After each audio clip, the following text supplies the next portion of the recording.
Bom dia com propósito. Porções diárias de sabedoria que vão transformar sua vida. Bom dia! Sejam todos muito bem-vindos a mais um Bom Dia com Propósito. Graças a Deus que você está aqui comigo. É um prazer enorme saber que você está aqui, disposto a aprender, disposto a se conectar com Deus, né? É desafiador, é claro, todos os dias dedicar esses momentos assim para ouvir sobre Deus, para se conectar com Deus de verdade, para orar, né? Porque nós oramos todos os dias ao final de cada live. Então já quero convidar você que é novo por aqui a se inscrever nesse canal, a curtir o vídeo, colocar aqui no chat seu pedido de oração, aquilo que você está precisando apresentar para o Senhor com uma causa específica, e nós vamos estar orando por você já já. Por enquanto nós vamos estar falando aqui, né, aprendendo sobre conhecimento. É um assunto principal dessa semana. Ontem nós falamos sobre o conhecimento da pessoa de Deus, a importância de conhecer a Deus, de estar perto de Deus, de ter um relacionamento íntimo com Ele. Hoje nós vamos enfatizar o tema autoconhecimento, a importância de nós nos conhecermos. Já dizia os filósofos, né? Conhece-te a ti mesmo. Por que é tão importante nós nos conhecermos? Nós vamos entender isso essa manhã. E nós vamos nos valer, né? Vamos tomar por base o texto de Provérbios 10, 14. Livro de Provérbios, capítulo 10, versículo 14. Inclusive, fica aqui minha dica. Se você quer ser uma pessoa que quer se desenvolver mais intelectualmente, se você quer adquirir mais sabedoria, mais inteligência, mais conhecimento, comece lendo o livro de Provérbios. Se você está desanimado, se você não está tendo força ou se acha incapaz de entender os textos bíblicos, né? Tem algumas pessoas que têm certas limitações. Nós entendemos, mas o texto de Provérbios, cada um dos provérbios, inclusive o livro de Provérbios tem 31 capítulos, é perfeito para você começar a ler num mês de 31 dias, né? Você lê um capítulo por dia, é excelente, todas as lições aplicadas aqui, todas as lições ensinadas aqui no livro de Provérbios, então não deixe de ler Provérbios, todo o livro de Provérbios. Vamos ler então Provérbios 10, 14? Eu vou ler aqui na Nova Versão Internacional, uma linguagem simplificada, e diz: os sábios acumulam conhecimento, mas a boca do insensato é um convite à ruína. Faço uma pausa aqui, porque esse é o único texto que nós vamos ler por enquanto, para explicar para você o que seria esse autoconhecimento. Nada mais é, queridos, em termos simples, autoconhecimento é eu me conhecer. Eli, mas eu já me conheço, eu já sei o tipo de roupa que eu gosto, eu já sei o perfume que mais me agrada, eu já sei meus filmes preferidos. Isso não é autoconhecimento? De uma certa forma mas autoconhecimento é muito mais profundo, esse assunto é muito mais profundo do que conhecer seus gostos do dia a dia.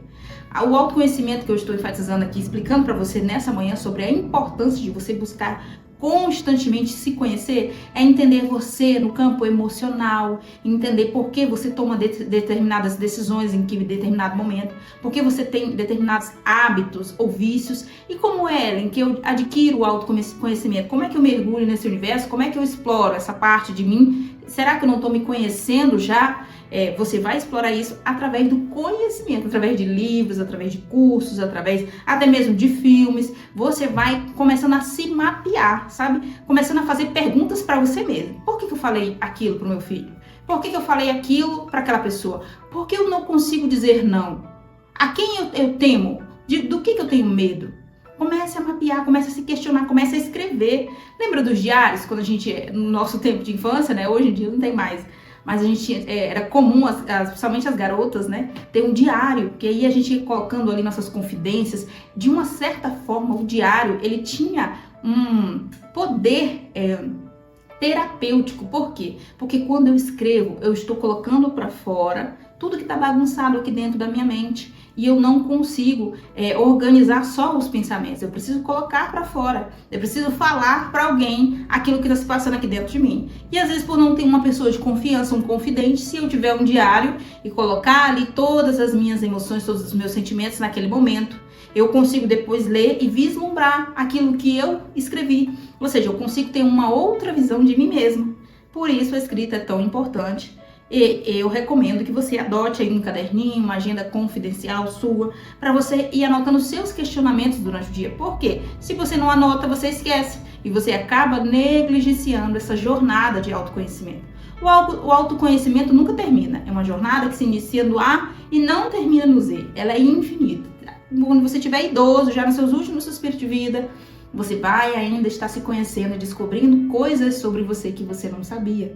Não só gostos por algum tipo de alimento ou algum tipo de hobby, mas descobrindo coisas que estavam guardadas no teu inconsciente. Você sabia que 95% do nosso cérebro é composto pelas memórias que estão guardadas lá no inconsciente? Ou seja, o cérebro é composto 95% pelo inconsciente, coisas que a gente não faz ideia neste momento e que precisa muitas vezes com exercícios, com atividades, ou até mesmo involuntariamente, às vezes um cheiro, um lugar que você frequenta, aciona uma setinha lá no teu inconsciente. E aí, essa memória que estava guardada lá, que você nem fazia ideia que tinha, de repente ela é trazida para os 5% do seu cérebro, que é o consciente, aquilo que você sabe que está fazendo e aquilo que você lembra, entendeu? Por isso, muitas vezes você está ali, uma atividade corriqueira do dia a dia, alguém te fala uma palavra e você vai lá na infância buscar uma memória que você nem sabia que tinha, do seu pai, da sua mãe, dos seus irmãos, porque estava guardado lá no teu inconsciente.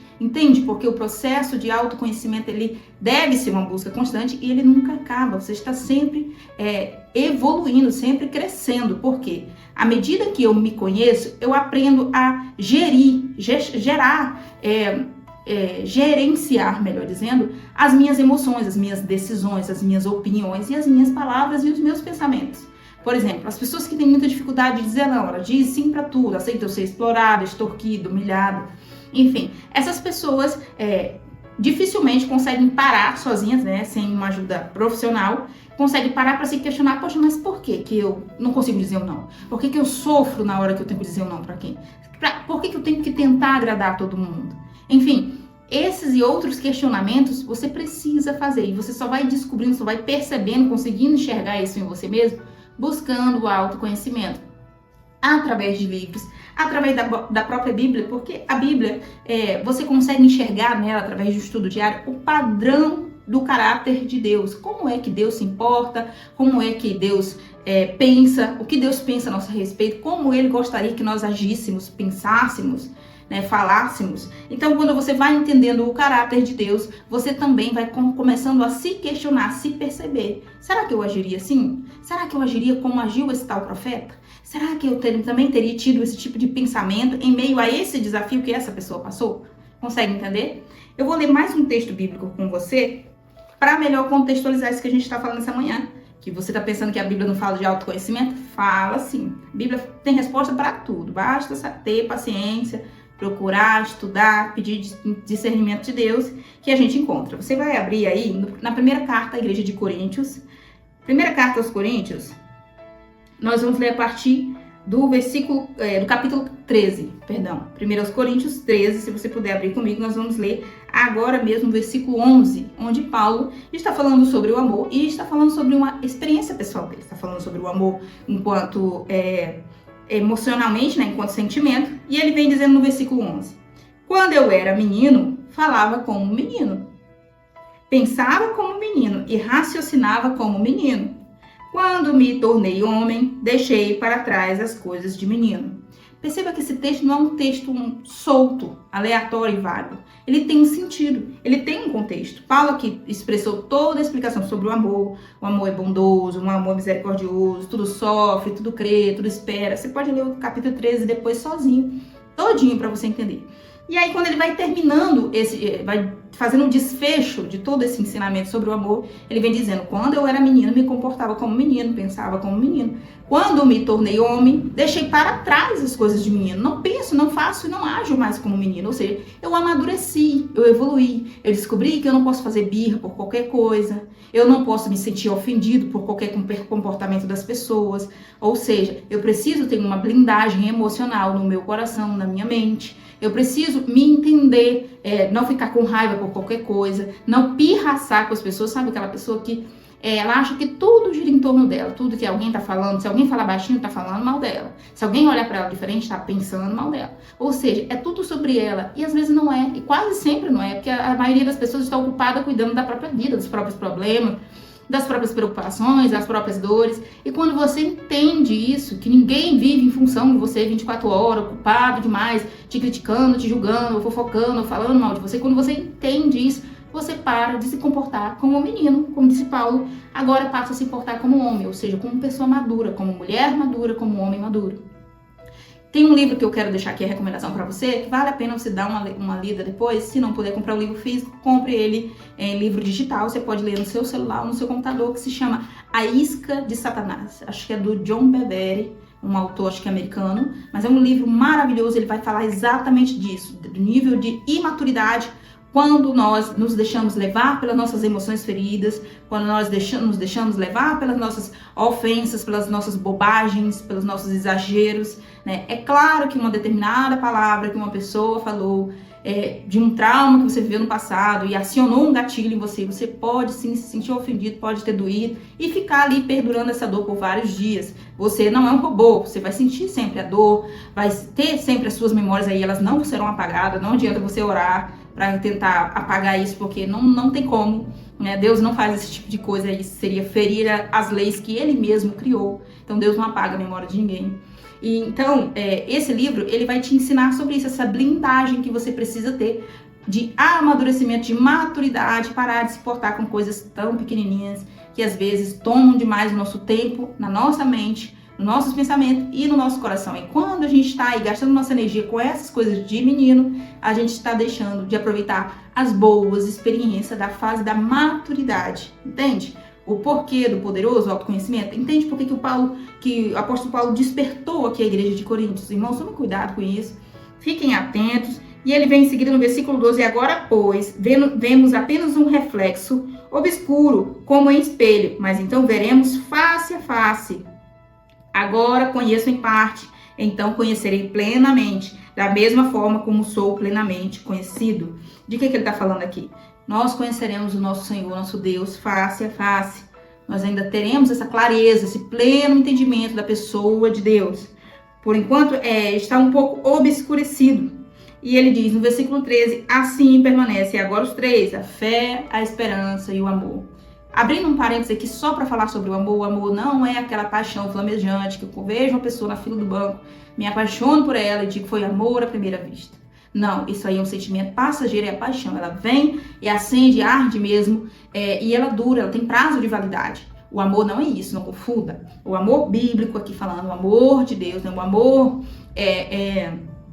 que é ensinado nos termos com base na lei de Deus, esse amor é o amor que eu decido sentir, é o amor que eu decido dedicar a alguém, ou seja, ele é uma decisão, nada mais é do que isso, uma decisão, um mandamento de Deus, claro, o Senhor quer que nós tenhamos amor no coração, e é uma decisão, eu decido amar, que eu posso decidir também odiar, não perdoar, eu posso decidir guardar mágoa, eu posso decidir ficar remoendo aquilo o tempo que eu quiser, eu posso decidir isso, mas assim como eu posso decidir amar, por mais irado que eu esteja, por mais triste ou revoltado, ou com um sentimento de injustiça que eu esteja sentindo, se eu decidir não só perdoar, mas se eu decidir amar aquela pessoa, tudo muda. A ajuda de Deus, o apoio de Deus, o socorro de Deus para comigo, para que eu consiga liberar o perdão, para que eu consiga amar aquela pessoa, porque sozinho eu não consigo.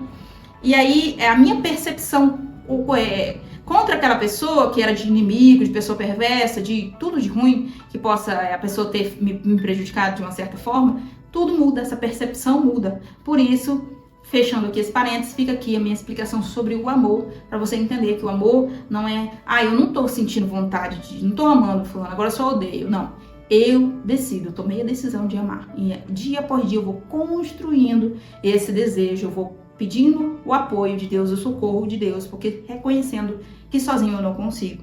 Entende aqui sobre o autoconhecimento, já caminhando para a parte final dessa questão de se conhecer, Paulo deixou isso enfatizado, porque se nós vivermos sempre como um menino, e agora eu vou trazer aqui um exemplo físico, um exemplo do nosso dia a dia. Imagine a gente que nasce, toma leite no seio materno, né? E algumas crianças hoje em dia já nem mama mais, né? Já vai direto aí para fórmula, para outros tipos de leite.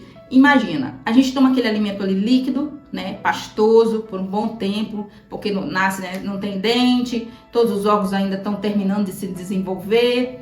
Agora imagina, se a gente ficasse 10 anos, 20 anos da nossa vida só naquele alimento, se alimentando só de leite, de fórmula, e de toda aquela alimentação balanceada, aquela dieta regrada, né, que é a dieta que a gente oferece no primeiro ano de vida da criança, por exemplo, só frutas, só legumes, enfim, imagine que a gente fosse se alimentar só disso. Qual estrutura física nós teríamos? A gente ia definhar, né? A gente, aliás, nunca ia se desenvolver. A gente ia ser aquelas pessoas raquíticas. Os nossos ossos não teriam cálcio suficiente para se desenvolver. A nossa estrutura física seria monstruosamente encolhida, né? Então, imagina, por isso a necessidade de uma alimentação mais sólida, de um alimento mais pesado. Com o passar dos anos, a criança vai crescendo, a gente vai oferecendo esses alimentos para ela. Assim é na nossa vida emocional, no campo espiritual, do mesmo jeitinho. Você conheceu Jesus ontem. Hoje você já vai participar de um ensinamento rígido, de uma certa forma, com um certo peso. O mesmo peso de uma pessoa que já está há 20 anos caminhando com Jesus, já há 20 anos professando a fé cristã? Claro que não. Claro que não, queridos. Então você precisa entender que há fases, há etapas, e nós precisamos respeitar essas etapas. Você precisa também se conhecer para entender que fase você está, que fase do processo você está. Se você não está tempo demais na primeira fase, que é na fase do leitinho, na fase dos mimos, né? Na fase da alimentação leve, sendo que você já estaria pronto para uma alimentação mais pesada, mais sólida. E Paulo vem trazer todas essas explicações em suas cartas, justamente sobre isso que eu estou falando, de alimentação. E aqui nesse texto que nós lemos, esse curto texto, ele falando sobre menino e homem, fazendo essa comparação, a gente entende que não dá para eu continuar me alimentando como menino se eu já sou homem, ou seja, se eu já sou pessoa crescida, se eu já estou na fase adulta, seja caminhando com Deus, seja na fase emocional. Não adianta eu ficar me comportando como uma garota de 16 anos se eu não tenho mais 16 anos, 15 anos. Não adianta eu querer que o mundo se ajoelhe a meus pés, ceda aos meus caprichos e as pessoas entendam a minha imaturidade, se eu não devo continuar mais vivendo essa imaturidade. Chegou a hora de eu amadurecer, de eu evoluir. E isso só é possível através do autoconhecimento. Eu conheço pessoas caminhando com Deus, pessoas de muita oração, pessoas que têm uma vida espiritual ativa, mas que são imaturos emocionalmente, imaturos psicologicamente, imaturos em vários sentidos, causando conflitos em suas relações pessoais, conjugais, enfim, problema em todas as áreas da sua vida. Por quê? Porque não evoluiu, não se permitiu amadurecer com as experiências da vida. Entendeu? Então tem coisas que eu não vou resolver só com oração, não vou resolver só estudando a Bíblia, posso ter todo o conhecimento de letra de lei bíblica, mas se eu não buscar o conhecimento de mim mesma, das minhas emoções, de fazer um mapeamento das minhas decisões, por que eu decido como eu decido, por que eu sofro com determinada coisa que parece ser tão boba para uns e para mim parece ser um pesadelo, qual a raiz disso? Será que tem um trauma lá atrás que precisa ser tratado? Será que tem algum problema que precisa ser resolvido? Ou seja, só buscando autoconhecimento para entender minhas emoções, entender minha personalidade. Por que eu ajo assim? Por que eu choro mais do que os outros? Por que eu rio mais do que os outros? Quando todo mundo tá chorando, eu tô fazendo piada. Entendeu? Isso tudo gira em torno do autoconhecimento. Então, a mensagem central dessa manhã é te mostrar a importância de você buscar autoconhecimento. Autoconhecimento para tudo na tua vida. Por quê? Buscando autoconhecimento para você, você começa a identificar coisas no seu filho que você não enxergava antes. Você começa a perceber por que o seu marido fala do jeito que fala. Você começa a perceber por que a sua mulher anda tomando decisões do jeito que anda. Ou seja, vai servindo para todas as pessoas ao seu redor, entendeu? Ou seja, você cresce, amadurece, para de apontar o dedo para os defeitos do outro e começa a apontar os dedos para os seus próprios defeitos. Começa a se olhar no espelho de uma forma emocional, de uma forma espiritual e começa a perceber que você precisa acelerar um pouco o passo e sair da fase do leitinho, parar de ficar só engatinhando, que agora é a hora de já levantar peso, é hora de comer comida sólida. Eu acredito que você conseguiu entender, mas se ficou alguma dúvida, comenta aqui que a gente vai procurando esclarecer, tá bom? Vamos orar agora comigo? Deixa aqui seu pedido de oração, se você não deixou ainda. Se essa palavra falou com você, se você entendeu, se te alimentou, se foi interessante para você de uma certa forma, copia o link agora dessa live e compartilha com alguém que precisa ouvir sobre isso, sobre conhecimento, que é o que nós vamos falar a semana inteira, cada dia abordando um tema específico, tá bom? Vamos orar então. Senhor Deus Todo-Poderoso que está no céu, em nome de Jesus, o teu Filho, nós entramos em oração nesse momento, ó Pai. Oramos, meu Deus querido, para que o Senhor visite a nossa casa, o nosso lar, nossos filhos, nossa família, toda a nossa parentela, Senhor, guarda, livra de todo mal. Eu oro para que todos que estão me ouvindo nesse momento, aonde essa pessoa estiver, no seu trabalho, na sua casa, na rua, eu oro para que o Senhor guarde essa pessoa debaixo da tua mão poderosa. Eu oro para que o Senhor atenda para o seu pedido de oração, para a sua necessidade específica, para que o Senhor visite, para que o Senhor guarde, para que o Senhor livre, para que o Pai entre com a cura, essa pessoa que precisa ser curado, essa pessoa que precisa ser curada emocionalmente, essa pessoa que está abalada, essa pessoa que está atribulada, essa pessoa que está angustiada, preocupado. Em nome de Jesus, eu profetizo paz nesse momento sobre a vida dessa pessoa, esperança, alegria para o seu coração, fé inabalável, em nome de Jesus. Senhor, abençoa nossa terça-feira, que seja especial, abençoada em nome de Jesus. Abençoa toda a nossa semana, Senhor. Nos ajuda a evoluir, a amadurecer, a colocar diante do Senhor toda a nossa ansiedade, todo o nosso medo, toda a nossa angústia, a esperar no Senhor, como disse o salmista, esperei com paciência no Senhor, o Senhor se inclinou para mim e ouviu o meu clamor. Então nos ajuda a esperar em Deus, a confiar de todo o nosso coração, porque eu creio, Senhor, que o Senhor está aqui a nos ouvir, mesmo que nós não estejamos vendo, o Senhor está agindo em nosso favor. Abençoa as nossas vidas e a Ti nós rendemos graça por tudo, Pai, em nome de Jesus, amém. Você que ficou até aqui, Deus abençoe a sua vida de uma forma especial. Eu espero você aqui amanhã às 6:01 da manhã.